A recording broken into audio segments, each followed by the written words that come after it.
Yani mimi ninavyoona, yani unajua, yani sometimes watu wanabadilika, unajua kwamba mtu akishajiona tu kuna sehemu kafika au kuna nafasi amefika.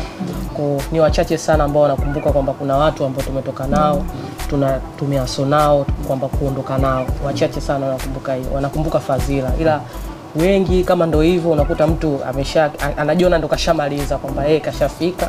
Kwa hamna mtu ambaye anaweza kumsumbua au hamna mtu ambaye anaweza ipo hivyo. Kwa mimi naona yeye amejiona kwamba kashafika, kwamba hawezi kufanya kazi na sisi au hawezi kuengage na vitu na sisi, kwamba yupo kibiashara zaidi hivyo. Kwa hata sisi pia tupo kibiashara, kwa sababu hata ukiangalia hii ngoma ambayo tumeiachia, ambayo amekataa kuja kushoot kwenye video, ni ngoma ambayo tulifanya before kabla ya hajawa star. Sawa, kabla hajawa star. Ni ngoma ambayo tulifanya kwa ajili ya kumsupport, ya kumpush kama mdogo wetu, kama family, kwa sababu sisi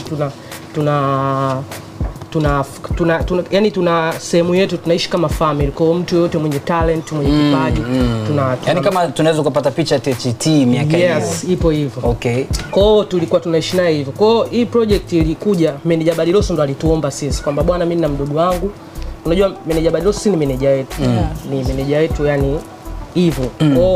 Kwa huwa anapenda kusupport madogo wenye vipaji, anaona huwa ana talent, kwa namchukua anamweka hapa. Kwa ilikuwa hivyo. Kwa alituletea akaniambia, Moto, huyu bwana mdogo wenu mnatakiwa mumsupport. Kwa hiyo katika ngoma yenu moja ambayo mnataka kuiachia sasa hivi, inabidi mumweke ili mumsupport aweze kusogea. Pia basi sawa, si hatunaga noma yani.